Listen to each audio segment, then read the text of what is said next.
The halal is sufficient, but the haram is extra things which you do not need except in necessity situations. A believer who believes in Allah subhanahu wa ta'ala and knows that He has set the deen for our way of life and perfected it. The one who reads the Quran, and when you pass by the following verse where Allah says, اليوم أكملت لكم دينكم وأتممت عليكم نعمتي ورضيت لكم الإسلام دينا. Three things. Today I have perfected your religion for you. Today I have completed your religion for you. And I have perfected and completed my blessing upon you by guiding you fully. And I am now pleased with Islam as your new way of life.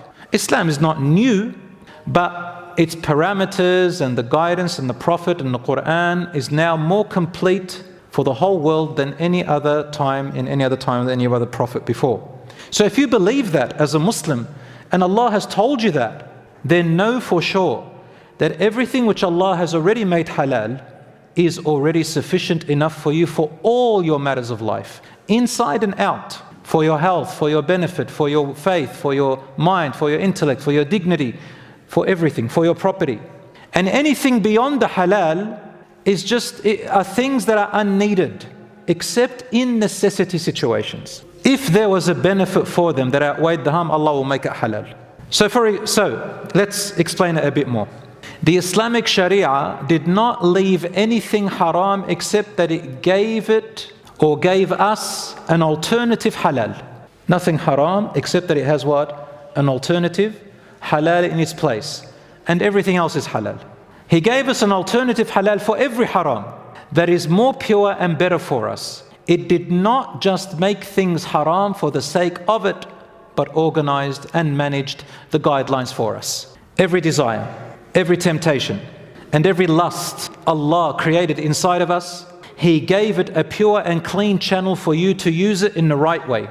Allah did not ignore our temptations, our natural desires and our lusts, but He gave them the right place and the right way to use them, and He told us how not to use them. Anything in life can be used for good and bad, isn't that correct? And we need it. So when we say our desires are natural and our temptations are natural and our lusts are natural, yeah, but Allah subhanahu wa ta'ala told us how to use them in the right way, and we are entrusted with them. So for example, let's use some examples. If Allah did forbid intimate relationships outside of marriage. Is that correct? Isn't that forbidden? In its place, Allah encouraged what? Marriage, which is far better for your dignity and for yourself and everything. Number two, here is another example. Allah forbids certain foods and drinks, correct? Such as pork and alcohol. But He opened the door for every other food and every other drink. In fact, He did not say it's an obligation to do this, but He said He also is pleased with everything that is tayyib. Everything that is, the more pure it is, the better it is for your health, Allah is pleased with it more. Another example, going out alone before marriage between a man and a woman and being alone together is not a need for marriage to be successful. Some people say, how are we supposed to know who we're going to marry if we don't go on dates and go out? The answer to that, brothers and sisters, is, and there are so many studies about this, that you and that person going on dates alone and going out together alone hardly is a precursor to your marriage's success. In fact, majority of them go out for a very long time, and when it comes to marriage, it's like a whole new world for them. So that's the case. But Allah gave us other means of how to get to know each other within certain supervision and boundaries. And Islam encouraged for the husband, for the prospective husband and wife to look at each other, to speak to each other, to study about each other, to ask about each other. And when talking about someone behind their back is not good, in this case, Allah allowed for you to ask about that person things that the person wouldn't normally like people to talk about, but for the purpose of marriage, within measures, you're allowed. So certain things, alternatives have been made so that you can have a blissful and successful marriage, but things that work. Another example, drinking alcohol, listening to pop music is not a need to enjoy life. Now people may say it is a need, it's more of an emotional need, but that's another topic. However, it is not really a need. Allah subhanahu wa ta'ala has given an alternative of Quran and spirituality and dhikr and other things. However, it's not a need, a necessity. Right? Now, the topic of music is a big one. There is a very fringe minority view about restricted music, but in general, brothers and sisters, when we say music, you tell the common young person music, they're not going to go and listen to,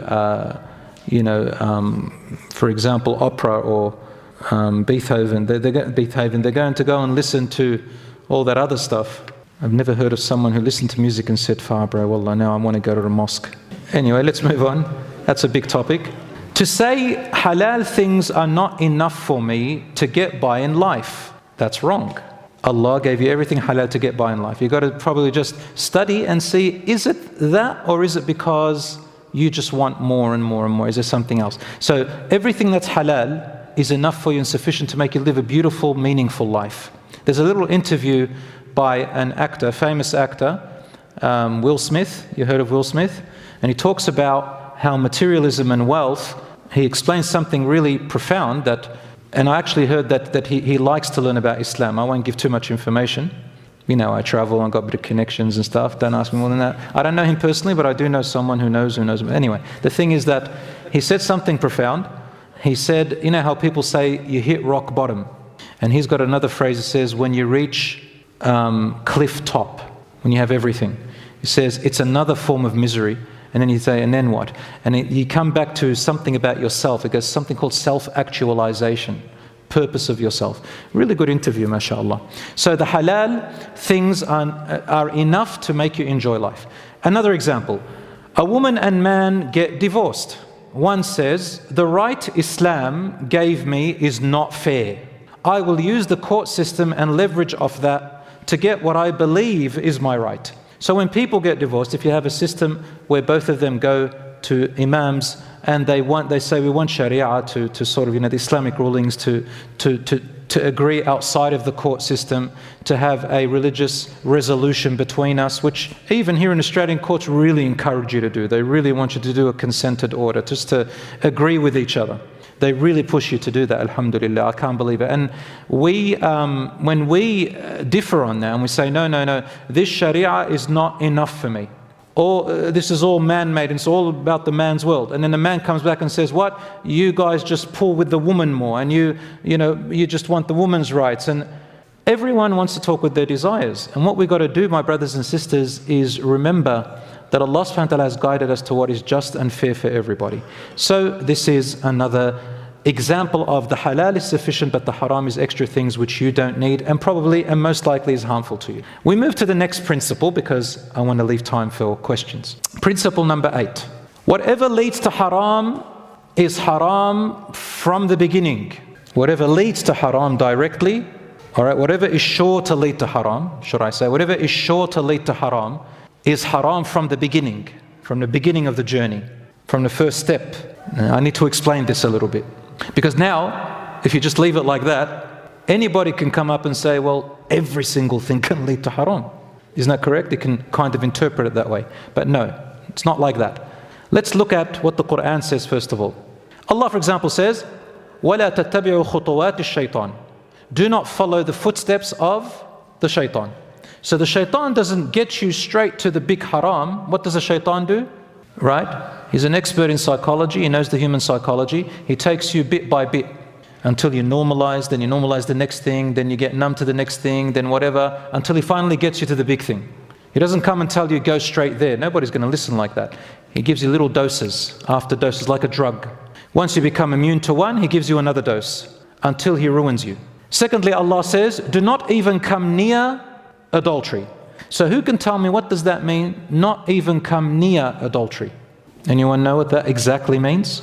In other words, what? Anyone?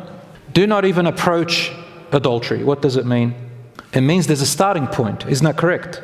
There is a starting point where if you take that step and keep going down that line and then take the next step towards that objective, eventually you're going to get to adultery. So Allah says, don't even take the step that leads in that direction. So don't get near. Take steps back when you go steps forward. That's the best medicine. Prevention is better than cure. Right. Allah then says, do not even come near the orphan's wealth, meaning anything that is a pathway to it. Allah says, intoxicants and gambling are impure acts associated with the satanic acts. Do not even come near them. Don't even go near where gambling will invite you. Don't even be with people who talk about gambling in an influential way. Do not even sit with people who gamble unless you want to advise them or unless you're talking about something that's beneficial. But as soon as they go in that direction, just move away. Don't even sit on a table where alcohol is served, for example. Don't even serve it. Don't even sell it or buy it or deliver it. But remember what we said last week? Necessities are an exception. We're not talking about exceptions here. We're talking in general.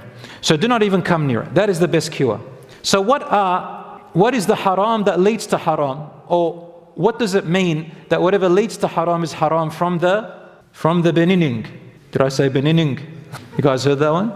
Allah, I'm very quirky with my jokes. I bet you don't know when I'm joking. Isn't that right? All right. He doesn't know. Rashid doesn't know. Let's move on. Okay, focus. So they are acts which may be allowed to begin with. They're not necessarily haram acts. They could be just normal, permissible acts. Or they may seem harmless in the beginning. Or they are probably minor sins, but lead to a haram in an obvious situation. So it's the situation that you're in when we can look at something that's normally allowed or something that's minor, but in that situation it is so obvious that if you do this act, you're working towards the haram eventually. Okay, that's the rule. But when taking this rule, remember rule number one. If what you started is already forbidden in Islam by text, then it's haram regardless. So for example, one might say, well, if I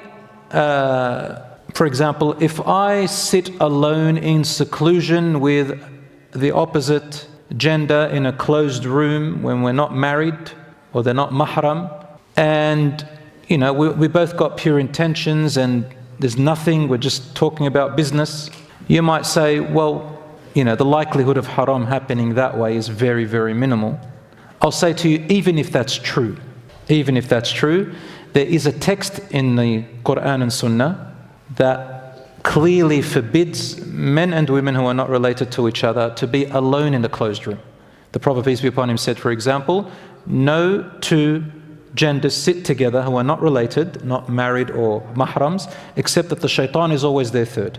And he forbid them to seclude. So in this case, we don't say, but it's innocent, there's nothing going to happen. Maybe you're right. But the general rule overrides personal rules. It's like saying, well, I'm an excellent driver. I can cross red lights and never have ever accidents. So I'm an expert. But you still don't cross the law, all right? Because you never know what can happen. It's for everybody. Rule number two, if what you started is allowed in Islam or is a minor everyday sin, then we look at the benefit versus the harm in this matter. It's situational. So for example, Islam discourages that we, for example, engage or talk with the opposite gender while the hijab is not really well worn. Or maybe you need to talk long, and Islam discourages long talking. But because of a benefit, charity work, there's business that needs to be done, there's a benefit, there's something that, for work, and that there's a major benefit there, then Islam eases the situation. So you can't say, oh, this is going to lead to haram. No, because there is a benefit which outweighs the harm, then it's okay. Rule number three, necessities dictate exceptions. If you're in a situation where starting something is a necessity, even if it's outright haram, then if you're in a necessity, which we discussed last week, it's a matter of life, it's a matter of dignity, it's a matter of losing all your property and becoming poor, it's a matter of going mad or something like that, then, or homelessness, then haram becomes halal for that person. All right. Now, you might be sitting alone and there's no shaykh around you, there's no scholar to tell you, if I start this, is it haram, ya shaykh, is it not? Because we do need help sometimes. We need to get answers from scholars. then you look at yourself. Sometimes you might be alone and think to yourself, give yourself the judgment and say, if I do this, is this going to take me to haram places? Is this going to make me do haram things? Am I eventually going to get there? Because there's also an individual assessment. Yani, for example, if I am addicted to something when others are not, then I may have certain parameters that I have to watch out for, which others don't, because I have an addiction. Now, who knows that? I know myself. So there are things which only you know. No sheikh or scholar can tell you. Only you can judge it, and Allah has given you the common sense to it. Do you understand what we're saying about that? All right. Let's give some examples. Lots of examples, lots. Shirk. Shirk means making partners with Allah. We all know that that is haram. So, anything that directly leads to shirk is haram from the beginning, such as going to a fortune teller. You might say, but I'm just going for fun. No, but you see, going to fortune tellers is a pathway to shirk, because fortune tellers claim they know the future when only Allah knows, therefore you make partnerships with Him, even if you don't believe in it. Another example, attending a voodoo practice or a seance or something like that. These are pathways to shirk. Muslims don't believe in the crucifixion and the cross. So a Muslim may come and say, I want to wear the cross for decorations. We say, don't start that because that's a pathway to shirk. But I'm never going to do shirk. It's a pathway to shirk. It's forbidden from the beginning. Another example. Prevention of harm is good, isn't it? If you had an opportunity to prevent harm, is that a good thing or a bad thing? That's a good thing. All right. But if preventing that harm from yourself will lead to harming someone else who is innocent, then it is haram. Example, being a false witness. Being a false witness in court or judging between people or reconciliations. If you witness false, which means that by your witnessing false, you probably get yourself off the hook, but you're going to throw someone else under the bus and harm them. It is haram for you to ward off harm from yourself. Warding off harm from yourself by harming others is haram. Another example, lying to get others in trouble. Now there's lying where nobody gets hurt, and you just say astaghfirullah al-azim and don't do it again. And sometimes there is lying